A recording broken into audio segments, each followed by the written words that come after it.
오늘은 그 하나님의 임재 8번째 시간입니다. 장애물을 뛰어넘어 더 깊은 임재로. 우리 제목 한번 같이 읽어볼까요? 시작. 장애물을 뛰어넘어 더 깊은 임재로. 네. 오늘 우리가 우리 앞에 그 하나님의 임재로 더 나아가지 못하게 하는 몇 가지 장애물들을 살펴보고 우리가 그것을 넘어서 더 깊은 주님의 임재로 나아가는 것이 무엇인지를 좀 나누기를 원합니다. 1번 한번 같이 읽어볼까요? 시작. 우리는 예배하기 위해 창조되었다. 임재의 가장 본질적인 행위가 무엇인지를 여러분과 좀 살펴보기를 원하는데요. 이사야 43장 21절입니다. 한번 같이 읽어볼까요? 시작. 이 백성은 내가 나를 위하여 지었나니 나를 찬송하게 하려 함이니이다. 네, 성경은 하나님께서 사람을 창조하신 목적이 무엇인지를 분명하게 말하고 있습니다. 방금 읽은 말씀처럼요. 하나님 우리를 왜 창조하셨죠? 그분을 예배하기 위해서 창조하셨다라는 거예요. 그래서 우리는 하나님과의 친밀한 만남 가운데 그분을 기뻐하고 높이도록 창조되었다는 것입니다. 즉 임재를 우리가 지금 살펴보고 있는데 이 임재의 가장 본질적이고 핵심적인 활동은 무엇이냐면 예배라는 거예요. 요한복음 4장 23절도 한번 같이 읽겠습니다. 시작. 아버지께 참되게 예배하는 자들은 영과 진리로 예배할 때가 오나니 곧 이때라. 아버지께서는 자기에게 이렇게 예배하는 자들을 찾으시느니라. 아멘. 이 구절은 하나님께서 예배를 찾는 것이 아니라 뭘 찾으신다고요? 네, 예배하는 자, 예배자를 찾으신다라고 말하고 있어요. 즉 이 구절은요, 하나님 마음 안에서 가장 우선이 되는 가치가 무엇인지를 보여줍니다. 하나님 마음의 가장 큰 우선순위는 뭐냐면요, 진정한 예배를 드리는 예배자를 찾는 거라는 거예요. 그런데 우리가 여기서 좀 살펴보기 원하는 것은요, 우리가 먼저 예배가 무엇인지를 온전히 이해해야 돼요. 아마 나중에 좀 더 예배라는 주제를 더 깊이 살펴보겠지만요. 오늘날 많은 사람들이 예배라고 하면 혹시 이런 이미지를 생각하지 않으시나요? 이런 뭐 이렇게 화려한 스타일이 아니더라도 앞에 예배팀이 나오거나 기도인도를 하거나 어떤 사람들이 앞에 나오고 회중을 이끄는, 여기 계신 분들은 어떨지 모르지만요, 많은 사람들이 흔히 예배를 드린다, 예배 드리러 간다라고 하면은 이러한 형태의 찬양팀이 나와서 음악을 연주하거나 노래를 부르는 것을 생각하는 경우가 많은 것 같아요. 근데 성경을 보면요, 물론 음악이 그 예배의 한 부분으로 포함이 되지만요, 성경에서 예배라는 부분들을 다뤄보면요, 예배가 단 한 번도 음악으로 정의 내려진 적이 없습니다. 대표적인 예가 그 창세기 22장에 보면 아브라함이 이삭을 데리고 예배하러 가자. 또 아까 방금 읽었던 요한복음 4장에 사마리아 여인에게 하나님이 찾으신 예배가 뭔지를 가리키는 그 모든 장면에는 예배 인도자나 악기나 이런 음악적인 요소들이 없다라는 거예요. 즉 이것은 뭘 얘기하고 있죠? 우리가 예배를 드린다라고 할 때 우리는 음악이라는 영역을 넘어서서 예배하는 것이 무엇인지를 이해해야 된다라는 거예요. 그래서 여기를 한번 같이 읽어볼까요? 시작. 음악이 예배의 놀라운 표현이기는 하지만 그 자체가 예배의 본질이 아니다. 성경이 말하는 참된 예배는 우리의 온 마음과 영, 우리 안에 모든 것이 하나님을 사랑하며 그분께 반응하는 것을 말한다. 아멘. 여러분 어떠세요? 저는 너무 동의해요. 예배가 맞아요. 음악만이 갖는 놀라운 힘이 있어요.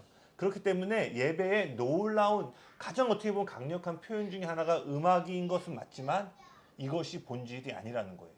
예배의 본질은 우리 내면의 모든 존재가 하나님을 사랑하고 그분께 반응하는 것입니다. 예배의 또 다른 정의를 좀 간단하게 살펴볼 수 있는데 이것도 한번 같이 읽어볼까요? 시작. 예배란 우리가 가장 가치 있게 여기는 것에 대한 우리의 반응이다. 네. 성경이 말하는 방금 살펴본 것처럼요, 참된 예배는 뭐라고요? 우리의 마음과 영, 우리 안에 모든 것이 하나님을 사랑하고 그분께 반응하는 것이라는 거예요. 앞에서 말했듯이 하나님은 우리 모든 사람을 예배하도록 창조하셨습니다. 즉, 이 세상에 존재하는 모든 사람은요, 예배자로 창조되었다라는 거예요. 그래서 모든 사람의 영혼 깊은 곳에는요, 언제나 예배하려는 마음이 있습니다. 그래서 모든 인류 역사를 보면요, 사람은 가만히 있지 못하고 자연을 숭배하든 다른 신을 찾든 계속 뭔가를 예배하려고 해요. 왜냐하면 예배야말로 모든 사람들 안에, 모든 영혼의 가장 본질적인 활동이기 때문입니다. 그래서요, 여러분, 예배는요, 교회나 믿는 사람들 안에서만 볼 수 있는 것이 아니에요. 설교를 준비하면서 생각을 해보니까요, 어떤 면에서는요, 순수한 형태의 예배는 교회가 아니라 교회 밖에서 더 쉽게 찾아볼 수 있는 것처럼 느껴져요. 콘서트장에서 가수에게 열광하는 사람들, 임영웅 갔다 오셨죠? 네. 운동 경기에서 자신이 좋아하는 팀을 위해 흥분하는 사람들의 모습이 바로 성경이 말하는 순수한 예배에 매우 닮아 있는 모습이라는 거예요. 제가 세진자매에게 물어볼게요. 우리 예배는 지금 너무 뜨겁지만 흔히 우리가 그동안 드렸던 예배 또는 많은 사람들이 교회에서 드린 예배랑 임영웅의 콘서트장에서의 사람들의 반응이랑 볼 때 그걸 만약 예배로 본다면 어떤 게 더 순수하고 열정적인 예배 같아요? 임영웅이죠. 우리가 질문해봐야 된다는 거예요. 우리는 그 사람들은 우리가 임영웅을 예배했어요, 아니면 우리가 지금 예배를 드렸어요라는 표현을 안 쓰지만 정작 예배를 단어를 쓰는 우리의 예배는요, 심지어 그 한 사람의 아이돌을 향한 반응보다도 못한 경우들이 종종 있을 수 있다라는 거예요. 여기 계신 분들은 아니지만 때로 우리 그런 경험도 있지 않아요? 예배를 드리러 왔는데 언제 끝나나? 언제 끝나나? 이 바디랭귀지 있잖아요. 네, 뭐 더 나가고 싶었는데 제가 나가지 않고 한번 질문을 해봐야 된다라는 거예요. 어떻게 보면요, 세상이 밖에서 자기들이 훨씬 더 순수한 예배의 삶을 살고 있기 때문에요, 교회 안의 예배를 지루하게 바라볼지 모르겠어요. 이게 자꾸 뭐죠? 네, 네. 제가 다리 된 것 같아요. 네. 어떤 사람은요, 돈을 가장 가치 있게 여길 수 있고요. 또 어떤 사람들은 가족을 가장 가치 있게 여길 수 있고, 꿈이나 성공이나 명예, 직업 등 저마다 가장 소중하고 가치 있게 여기는 대상들이 있을 거예요. 그것이 무엇이든 간에요, 모든 사람은요, 저마다 자기가 소중하고 가치 있게 여기는 대상에 반응하며 살아가고 있다는 거예요. 즉, 오늘날 모든 사람은 무언가를 예배하며 살아가고 있다는 거예요. 말하고자 하는 것이 이것입니다. 예배야말로 모든 영혼의 가장 본질적인 활동이며 지금 우리가 살펴보고 있는 임재의 가장 본질적인 활동이 바로 예배라는 거예요. 그래서 우리가 임재를 구하고 임재를 경험하기 원합니다 라는 그 고백은요, 무엇보다 그분을 예배하는 자리로 내가 나아갑니다 라는 의미를 갖고 있다는 것이에요. 그렇다면 좀 더 살펴보기를 원하는데요, 우리는 언제나 우리가 예배하는 대상을 닮는다는 것을 기억하셔야 돼요. 그렇다면 하나님은 왜 우리를 예배하도록 창조하셨을까? 그분은 임영웅처럼 콘서트장에서 수많은 관객들의 환호성과 열정을 필요로 하는 나르시스트인가요? 지금 내가 만일 여러분 저를 좀 예배해 주시겠어요? 현영아, 내가 어떤지 좀 높여줄래? 이러면 저 새끼 뭐야? 변질됐네. 그러니까 누군가가 자기를 높여달라고 하면요, 모든 사람은 손가락질 할 거예요. 근데 하나님은 성경의 모든 곳에서 뭘 얘기해요? 나를 높이래요. 이건 나르시스트적인 모습이 아니라 왜 그러면 우리에게 요구를 하시냐? 많은 이유가 있지만요, 우리가 언제나 예배하는 대상을 닮기 때문이라는 거예요. 저희 교회 주제 말씀인데 한번 같이 읽어볼까요? 시작. 우리가 다 수건을 벗은 얼굴로 거울을 보는 것 같이 주의 영광을 보매 그와 같은 영상으로 변화하여 영광에 이르니 곧 주의 영으로. 바울은 지금 뭘 얘기하고 있죠? 임재의 자리에서 그분을 영광을 바라보는 그 예배의 자리에 나아갈 때 우리가 그와 같은 모습으로 변화된다라고 얘기하고 있어요. 여러분, 하나님은 우리를 향해 꿈을 갖고 계시죠? 네. 우리를 향한 꿈이 뭐였죠? 자, 제가 엄청나게 많이 반복을 하고 있는데 로마서 8장 29절 같이 읽겠습니다. 시작. 하나님이 미리 아신 자들을 또한 그 아들의 형상을 본받게 하기 위하여 미리 정하셨으니. 자, 이제 외우셔야 돼요. 아시겠죠? 여러분을 향한 하나님의 꿈은 뭐냐면 이 땅에서 예수님과 같이 사는 거예요. 예수님을 닮는 거라는 거예요. 우리를 향한 하나님의 꿈은 지금보다 더 넓은 집에 가는 거, 더 좋은 차를 타는 거, 더 좋은 연봉을 받는 게 아니라 뭐예요? 혜윤 자매가 어제보다 오늘 더 예수님을 닮아가는 거. 저와 테리가 10년 뒤에는 훨씬 더 예수님을 닮는 거. 그래서 뭐예요? 이 땅을 걸으셨던 예수님과 같이 우리가 예수님과 동일한 삶의 모습과 방식을 갖고 이 땅을 살아가는 것을 꿈꾸고 계신다라는 거예요. 우리가 예수님을 닮는다는 것은 사실 오늘 나누지 않겠죠. 어마어마한 많은 것들이 담겨져 있는 거예요. 여기에는요, 예수님을 통해서 나타났던 놀라운 일들이 여러분의 손끝에서 나타나는 것을 포함하고 있습니다. 요한복음 14장 12절에 내가 진실로 너에게 이르노니 나를 믿는 자는 내가 하는 일을 그도 할 것이요 그보다 더 큰 일을 할 것이다. 이것이 정말 계시로 받아들여지고 그 하나님의 꿈이 여러분의 꿈이 되는 것. 그래서 이 땅에서 다른 무엇이 아니라 아들 예수를 닮고 그분의 얼굴을 바라보는 것을 삶의 유일한 성공의 기준으로 삼는 사람들이 일어나는 것이 하나님이 지금 우리를 향해 갖고 있는 꿈이라는 거예요. 아멘이십니까? 아멘. 그리고 그 일이 우리의 수고와 열심으로 이루어지는 것이 아니라 그분을 바라보는 그 예배의 자리에서만 이루어질 수 있기 때문에 예배를 요구하신다라는 거예요. 왜? 우리는 언제나 우리가 예배하는 대상을 닮아가기 때문입니다. 그렇다면 사단의 모든 공격은 뭐예요? 같이 읽어볼까요? 시작. 사단의 모든 공격은 언제나 우리로 하나님이 아닌 다른 것을 예배하도록 이끌어 우리를 향한 하나님의 꿈, 즉 우리의 운명을 도둑질하는 것이다. 아멘. 아담과 하와가 범죄했을 때를 보세요. 그들이 범죄했을 때도요, 예배를 멈춘 게 아니에요. 예배의 대상이 바뀐 것이지. 어느 날 그 아담과 하와가 온전한 예배의 자리에 있었는데 뱀이 찾아와서 하나님보다 선악과를 더 가치 있게 여기도록 속였죠.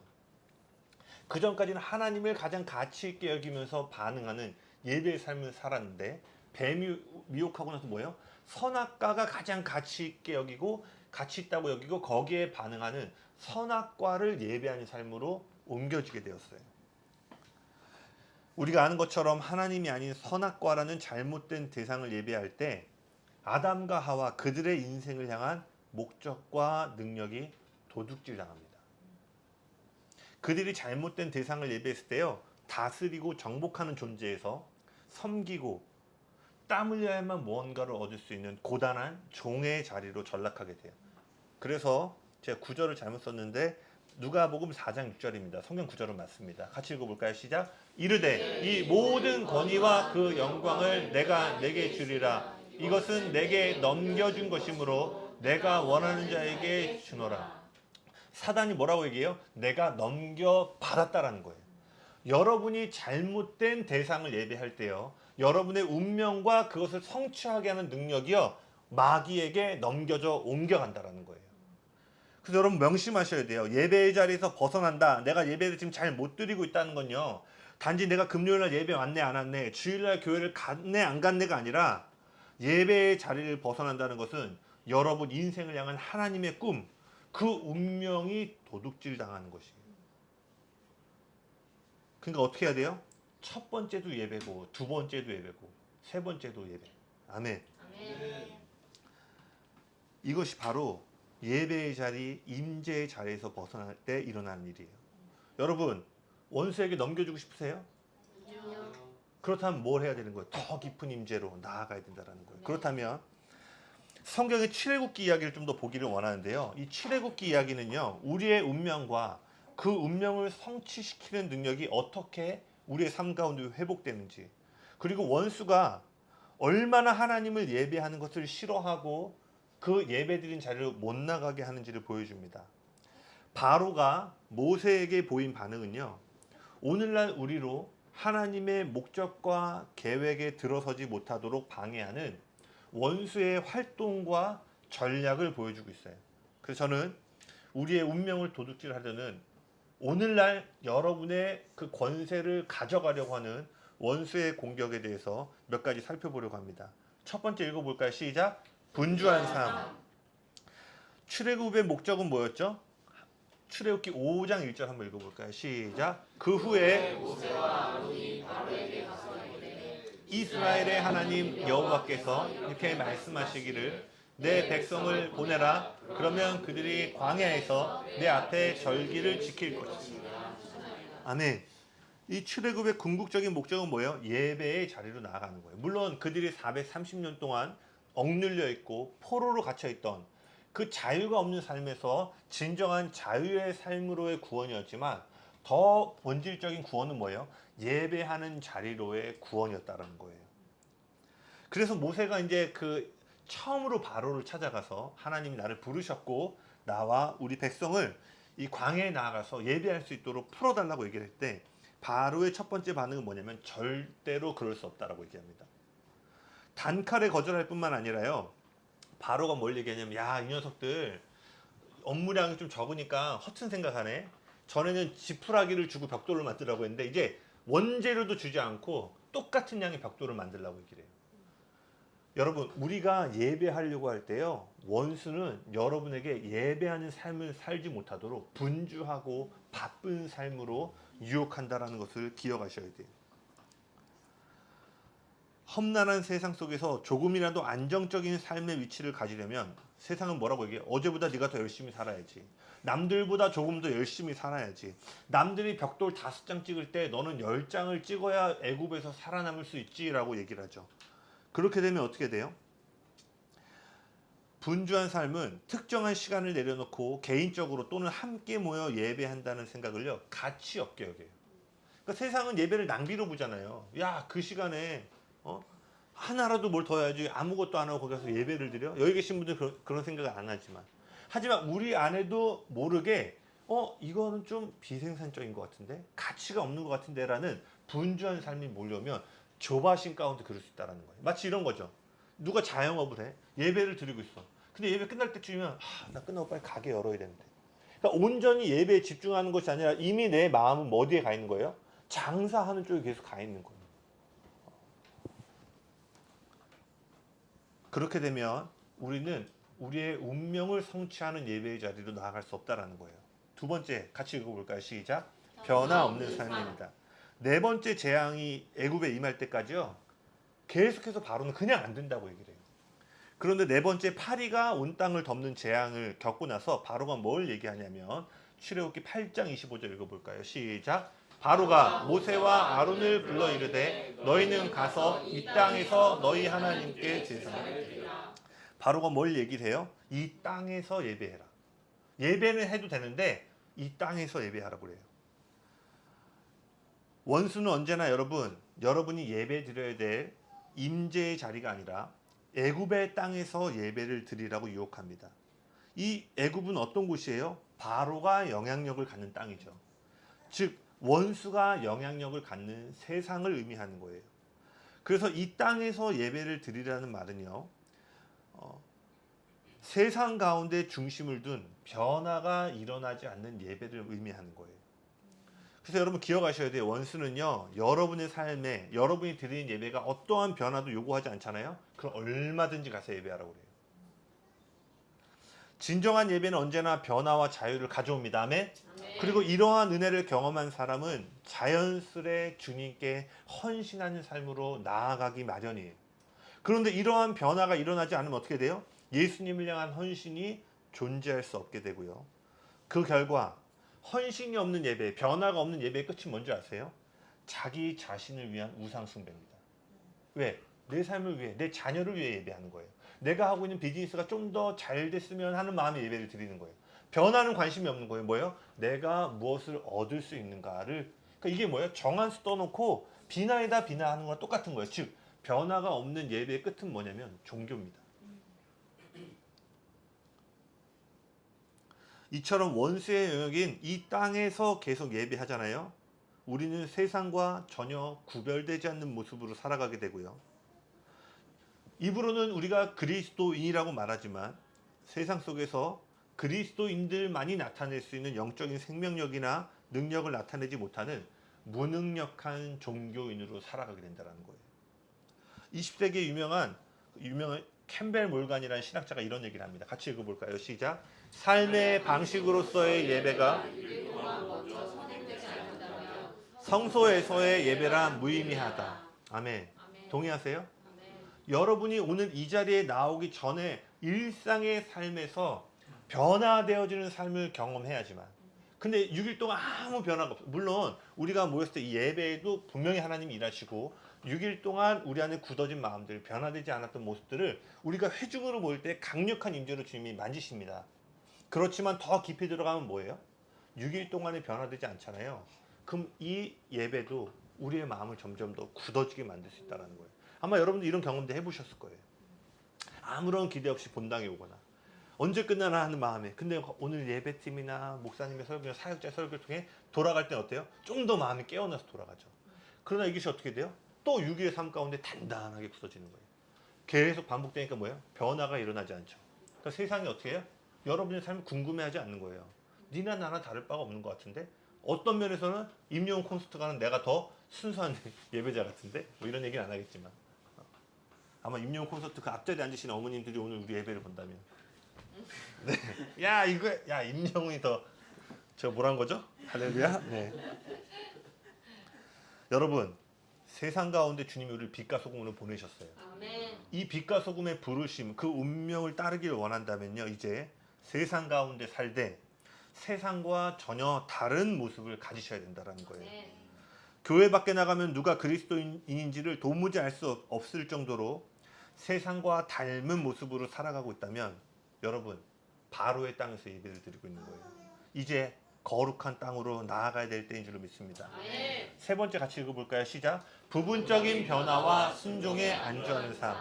다섯 번째, 가축이 모두 죽는 이 재앙의 애굽을 덮자 바로가 다음과 같이 얘기합니다. 읽어보겠습니다. 시작. 바로가 이르되 내가 너희를 보내리니 너희가 너희의 하나님 여호와께 광야에서 제사를 드릴 것이나 너무 멀리는 가지 말라. 그런즉 너희는 나를 위하여 간구하니라. 바로가 계속 조금씩 허용해줘요. 그래, 그럼 광야까진 가. 그것까지는 허용해줘. 근데 뭐야? 너무 멀리 가지 말라는 조건을 답니다. 이것은 무엇을 의미하냐면요, 원수는요, 부분적인 변화, 부분적인 순종에 만족하라고 유혹합니다. 너무 멀리 가지 말라는 것은요, 하나님이 말씀하신 방향으로 가되 말씀하신 곳까지는 가지 말라는 유혹이에요. 하나님을 예배하는 것이 옳다는 것은 알지만 여전히 다른 것을 붙잡고 있는 사람들이 빠지기 쉬운 유혹입니다. 이런 사람들은 이런 생각을 해요. 야, 당연히 믿고 예배해야지. 야, 그런데 그렇게까지 해야 돼? 당연히 예배해야 되지만 뭐든지 적당히가 있어야지. 너무 과한 것도 안 좋아. 이런 식의 사고방식을 갖고 있습니다. 예배와 신앙생활에 대한 이해도 있고 어느 정도 참여도 있지만요, 하나님께 온전히 자신을 내어드리는 순종과 헌신의 자리에 나아가지 않아요. 이러한 사람들은요, 합리적인 균형에 대해 이야기하면서 자신이 균형감이 있다고 생각하지만요, 언제나 절반짜리 순종이만 머무는 인생이에요. 사사기 1장 1절에서 2절 한번 같이 읽겠습니다. 시작. 죽은 후에 이스라엘 자손이 여호와께 여쭈어 이르되 우리 가운데 누가 먼저 올라가서 가나안 족속과 싸우리이까? 여호와께서 이르시되 유다가 올라갈지니라. 보라, 내가 이 땅을 그의 손에 넘겨 주었느니라. 자, 사사기 1장을 보면요, 하나님이 유다 지파를 통해서 첫 번째 승리를 이루기 원하세요. 그런데 유다는요, 곧바로 실패합니다. 네. 오늘 이제 아주 강력한 예배가 선포되니까 예배. 네. 자, 3절 한번 읽어볼까요? 시작. 유다가 그의 형제 시므온에게 이르되 내가 제비 뽑아 얻은 땅에 나와 함께 올라가서 가나안 족속과 싸우자. 그리하면 나도 내가 제비 뽑아 얻은 땅에 함께 가리라 하니 이에 시므온이 그와 함께 가니라. 하나님은 유다가 올라가라라고 말했는데 유다는 온전히 순종하지 않았죠. 시므온과 함께 올라가자고 합니다. 유다가요, 시므온에게 함께 올라가자고 한 것은요, 군사적으로 볼 때 상식적인 행동이었어요. 1대1로 싸우는 게 나요? 2대1로 싸우는 게 나요? 성국이 누구랑 붙어야 돼. 그러면 나랑 뭐 여기 다 데리고 가는 게 나아, 아니면 1대1로 싸우는 게 나아? 다 같이죠. 그러니까 상식적으로 생각했을 때 시므온을 데려가는 것은 상식적이고 합리적인 생각이었다는 거예요. 그렇지만 영적으로는 신실하지 못한 행동이었다는 거예요. 유다는요 말씀하신 방향대로 올바로 나아갔지만요 말씀하신 모습 그대로 나아가지 않았다라는 거예요. 즉 절반에 불과한 순종이었다는 거예요. 이 부분적인 순종의 결과가 뭔지 아세요? 19절 한번 읽겠습니다. 시작. 여호와께서 유다와 함께 계셨으므로 그가 산지 주민을 쫓아내었으나 골짜기의 주민들은 철병거가 있으므로 그들을 쫓아내지 못하였으며. 여러분 여기 너무나 놀라운 말씀이 나와요. 하나님이 함께 하시는데 원수가 떠나가지 않고 우리의 삶에 동거하게 됐다는 거예요. 유다의 부분적인 순종은 오늘 살펴보진 않겠지만 이 19절 이후로 어떻게 된 줄 아세요? 모든 지파가요 큰 승리를 이루는데 가나안 족속을 요만큼 남겨놓고 쫓아내지 못하고 다 거주하게 만들어요. 유다가 한 그대로 나머지 지파들이 부분적인 승리를 거두게 됩니다. 1장을 보면요 당장에는 위대한 승리의 연속처럼 보였지만요 남아있던 가나안 주민들이 이제 수백 년 동안 이스라엘을 괴롭히는 옆구리의 가시가 돼요. 앞으로 이어진 사사기에 끊임없이 반복되는 우상 숭배와 실패가 바로 이 부분적인 순종으로부터 시작된다는 거예요. 여러분 명심하셔야 될 게요. 하나님의 임재 가운데 있으면서도 여러분 삶 가운데 원수와 동거하며 지낼 수 있다는 것을 기억하셔야 돼요. 절반짜리 순종은요. 온전한 승리를 가져오지 못하면 기억하셔야 돼요. 하나님은요. 우리의 믿음을 넘어 역사하시는 분이지만요. 동시에 여러분의 믿음을 무시하지 않으세요. 그래서 내 믿음대로 될지어다라고 말씀하실 때가 있죠. 고향을 방문하신 예수님의 이야기가 이 대표적인 예입니다. 여기 보시면요. 그 고향을 방문한 두 구절들이 있는데 언젠가도 제가 설명했기 때문에 짧게 나누겠습니다. 예수님은 이미 그 고향에 있던 모든 병자를 치유하실 능력이 있으신 분이셨어요.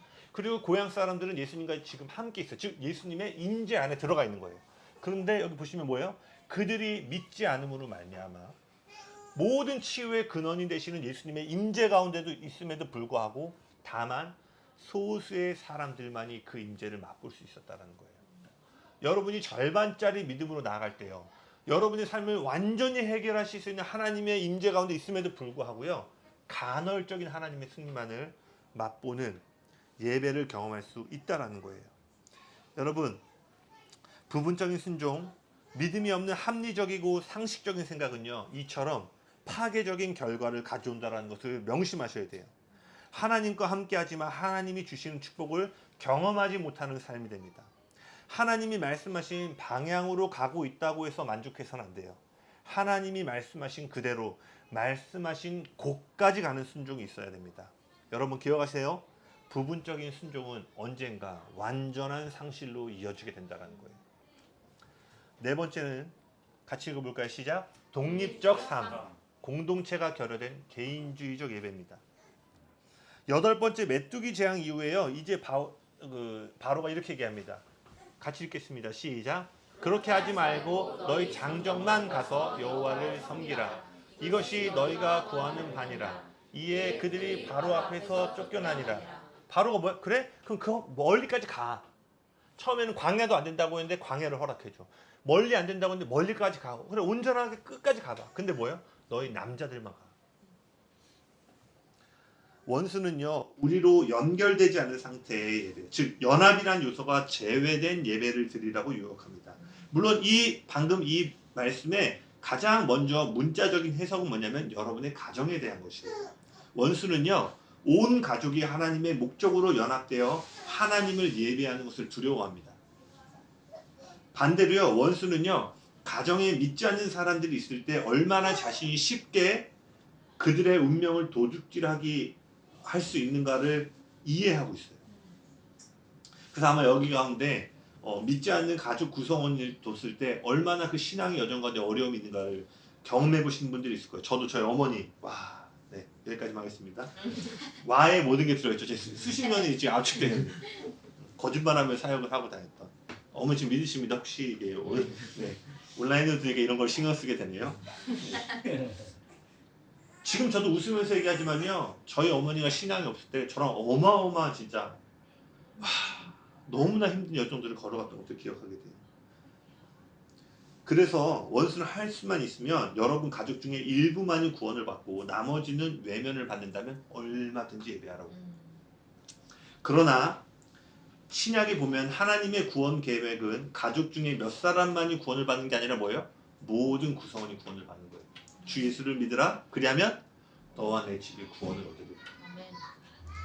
이 구절의 또 다른 면은요, 다른 사람들과의 관계성이 결여된 상태의 예배를 의미합니다.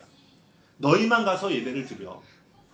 이것은요, 연합이 없는 예배를 의미해요. 넓게는 오늘날 개인주의적인 배경 속에서 드려지는 예배를 의미합니다. 우리는요, 홀로 주님 앞에 나아갈 뿐만 아니라 동시에 우리와 함께 하도록 허락하신 공동체와 걷는 법을 반드시 배워야 합니다. 너희만 가서 예배를 드리면 당장에는 예배를 잘 드리는 것처럼 느껴질지 모르지만요, 여러분 기억하셔야 돼요. 결정적인 순간에 영적으로 여러분과 어깨를 나란히 해줄 사람들이 없음으로 인해서 여러분 쉽게 무너질 거예요. 그래서 잠언인가요? 기도에 삼겹줄은 끊어지지 않는다. 그러니까 하나는 끊어지고 두 개는 쉽게 부러지지만 세 개는 끊어지지 않는다는 거예요. 그러니까 우리도 이제 추구해야 되는 건 뭐예요? 그냥 함께 있을 때 공동체가 아니라 우리가 어려운 순간이 왔을 때 서로의 어깨를 내어줄 수 있는 관계 안으로 우리가 나아가야 된다는 거예요. 예배 때만 드리고 다시 안 볼 사이가 아니라, 주일 말고는 절대 연락 안 할 사이가 아니라 평일에도 보고 싶은 사이. 평일에도 재범이가 뭐랄까, 재범이가 네, 여기까지 말씀드리겠습니다.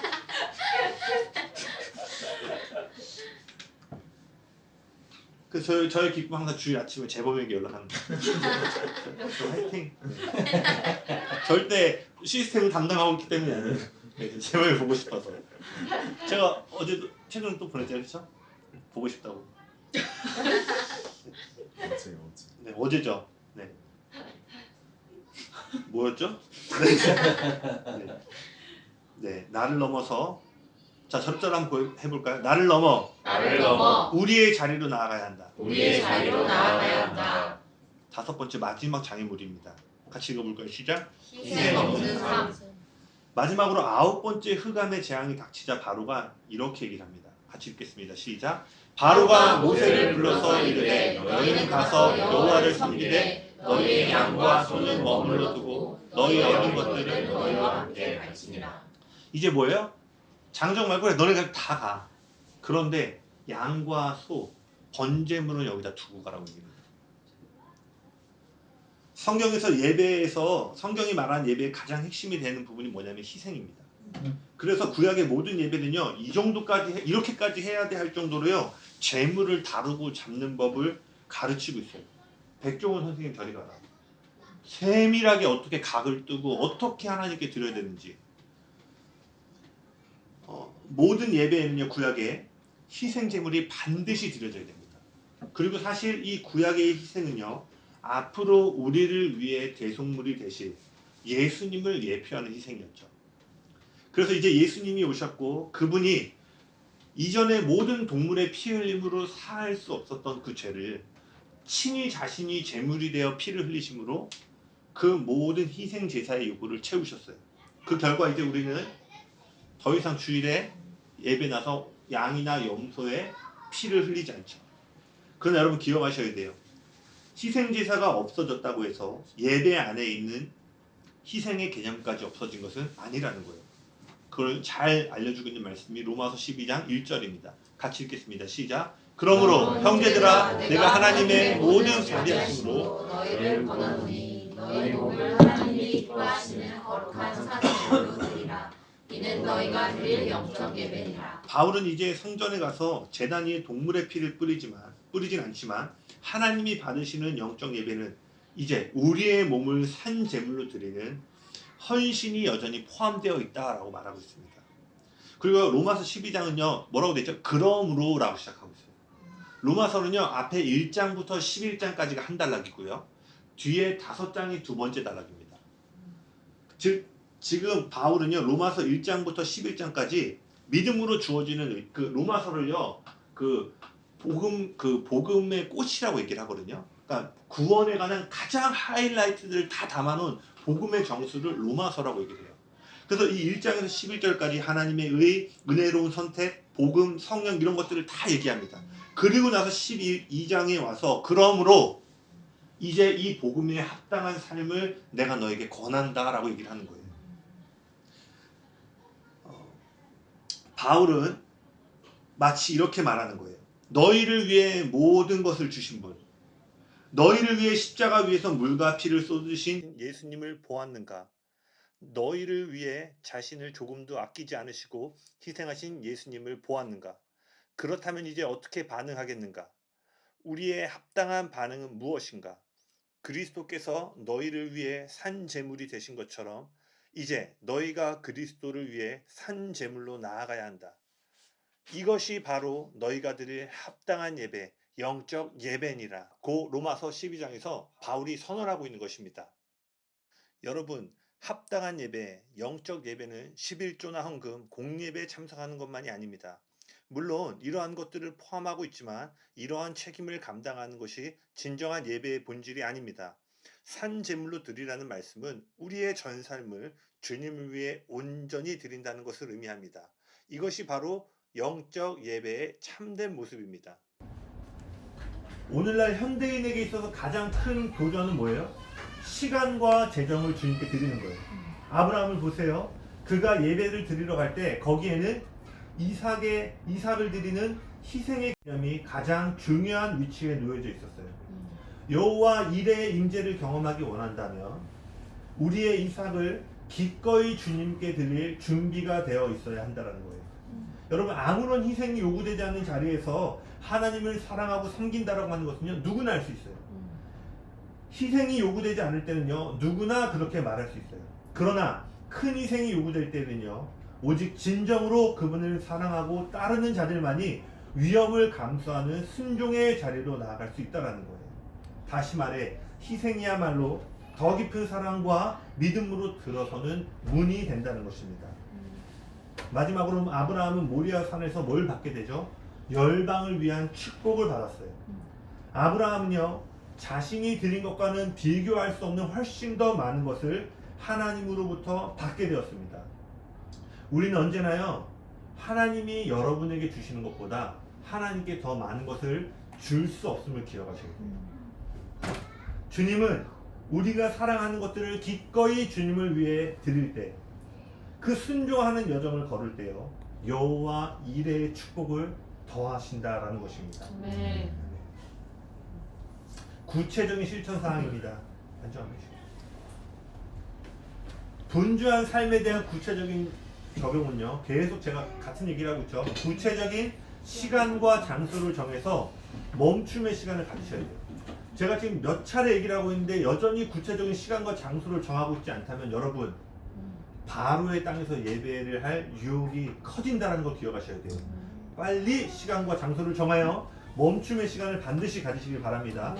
두 번째, 변화 없는 삶에 대한 구체적인 적용은요, 여러분이 집에 돌아가셔서 곰곰이 여러분의 삶을 돌아보셔서 세상과 다르지 않는 모습들이 무엇인지 살펴보세요. 그리고 여러분 삶에 지금 변화가 필요한 적어도 3가지 영역을 적어보세요. 결혼하신 분들은 부부끼리 꼭 나눠보세요. 그리고 그에 대한 변화의 행동들을 구체적으로 적용해보세요.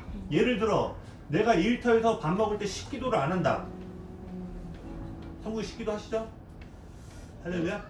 네.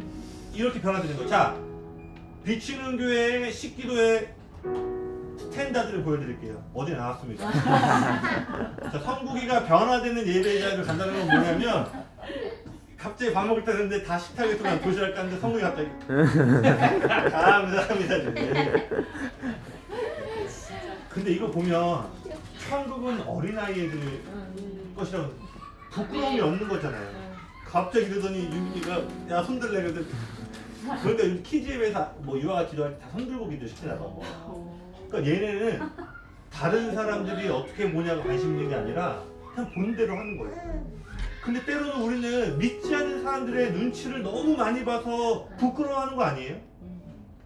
성국이 이번 주에 예언적으로 월요일날 가서 성국씨 뭐 하는 거예요? 우리 하나님 아버지께. 네.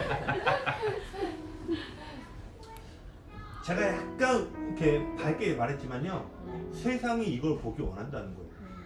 근데 이 변화 없는 삶, 원수는 뭐라고 그래? 얼마든지 예배해. 왜? 너의 변화되지 않으면 난 언제든지 너에게 허락된 모든 것을 가져갈 수 있다. 세 번째, 부분적인 순종에 안주하는 삶은요, 원래 하고자 하는 것에서 한 걸음 더 가보는 거예요. 이것은 마치, 그러니까 부분적인 순종은 뭐예요? 하려다가 아이 요만큼만 하면 되지, 10개 들려다가 9개만 하고 오늘은 최선을 다했잖아, 이거잖아요. 반대로 하면 되는 거예요. 내가 성경 한 장 읽기로 했어? 야씨 오늘 내가 2장입니다. 그래서 제가 예시를 적어놨지만 이 마지막 한 개를 더 들어오는 것처럼 무언가를 하나 더 해보는 거예요. 또 하나는 뭐냐면, 제가 언제가 될지 모르지만 이 교회의 권위자로서, 여러분이 존중하는 그 리더로서 여러분에게 뭔가를 권면하고 도전할 때 한번 해보는 거예요. 제가 여러분에게 해줄 수 있는 건 뭐냐면, 가장 큰 축복은 뭐냐면 안전지대를 벗어나게 해줄 수 있는 거예요. 촬영자로 성도 갔다 오세요. 6개월. 이런 식으로. 이걸 누가 해줘? 뭐 재범이가 와가지고 촬영 저기 성교 한번 갔다 오시고, 이게 뭐야? 지나가라. 뭐 이렇게. 지나가라. 근데 권위자가 얘기하면 어떻게 돼요? 가든지 안 가든지 이제 씨름하게 된다는 거예요. 즉 제가 할 수 있는 건 뭐냐면 여러분의 안전지대를 벗어나게 해줄 수 있는 위치에 있다는 거예요. 그리고요 여러분, 다음은 독립적이고 개인주의적인 삶입니다. 이거에 대한 구체적인 실천은요, 공동체의 여정에 함께하는 거예요. 지금 시즌에 적용해본다면 복잡하지 않아요. 성전 기도가 나왔으니까 한번 찍어보는 걸 해보는 거예요. 근데 제가 늘 얘기하지만 뭐 안 되는데 뭐 억지로 하는 거 말고, 뭐 이렇게 막 종교적으로 하는 거 말고, 만약에 정말 어려우신 분들은 못 나올 수 있어요. 이 자유함이 있습니다. 아멘. 그러나 뭐야? 우리 마음 안에 최선을 다해서 공동체 걸음을 따라가 보도록 해보는 거예요. 사람은 못 보지만요, 주님이 그것을 보십니다. 이때 이러한 한 걸음이요, 영적인 영역에서는 전에는 너만 가서 예배해, 너희 장정만 가서 예배였는데 원수가 두려워하는 연합의 예배에 문을 열기 시작한다라는 거예요. 다섯 번째입니다. 희생 없는 삶입니다. 희생 없는 삶에 대한 구체적인 영역은요, 하나님을 향해 품고 있는 영역들이 있다면 그 영역에 대한 구체적인 드림을 지금부터 실천하세요. 저희 가정에서 오랫동안 했던 게, 제 부르심이 뭐죠? 레위인을 세우는 레위인이 있잖아요. 저는요, 우리 가정이 돈이 없을 때부터 몇 명의 예배자들을 정해서요, 수년 동안 헌금했어요. 저희 와이프는 고아와 가부와 객가 레위인을 먹이는 부르심을 청때 받았거든요. 지금도 가부와 같은 어떤 가정을 저희가 섬기고 있어요. 어떤 달에는 여보 우리 헌금 줄여야 되는 거 아니야? 11조는 그냥 당연히 하는 거고, 그 위에 더 우리는 헌금을 하는 거예요. 근데 왜 그걸 하는 거야? 여보는 과부를 위해 살기로 했잖아. 나는 레위인을 위해 살기로 했잖아. 그럼 지금부터 없더라도 상황이 되면, 형편이 되면 하는 게 아니라 뭐예요? 지금부터 예배자를 위해 심고, 그 고아와 같이 몇 명의 자녀를 키우는 가정을 위해서 우리가 선교적인 마음으로 그 과부를 위해 심는 거예요.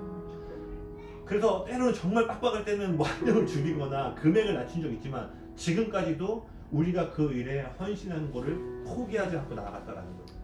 다시 한번 얘기합니다. 구원은 공짜지만요, 그분을 여러분이 따라가려면 여러분의 전부를 주님께 드려야 된다는 거예요. 아멘이십니까? 네. 분주한 삶, 변화 없는 삶, 부분적인 순종의 삶, 독립적이고 개인적인 삶, 희생 없는 삶은 우리의 운명을 도둑질해가는 원수의 땅에서 드려진 예배라는 것을 여러분 반드시 기억하셔야 돼요. 네. 이제 뭐예요? 이 장애물들을 넘어가면서, 할렐루야, 네. 넘어가면서 식기도 넘어가면서, 이제 식당 가서도 어디, 그러니까 식기도뿐만이 아니라 이제 여러분이 적어보라는 거예요. 근데 제가 믿는 건 뭐예요? 여러분이 이것들 적용해보고 한 거를 별거 아닌 거 하잖아요. 원수는 두려워 떠는 거예요. 아멘. 와, 이들이 이제 약속의 땅으로 갈 채비를 하고 있구나. 아멘. 아멘. 거기에 놀라운 돌파가 일어날 줄을 믿습니다.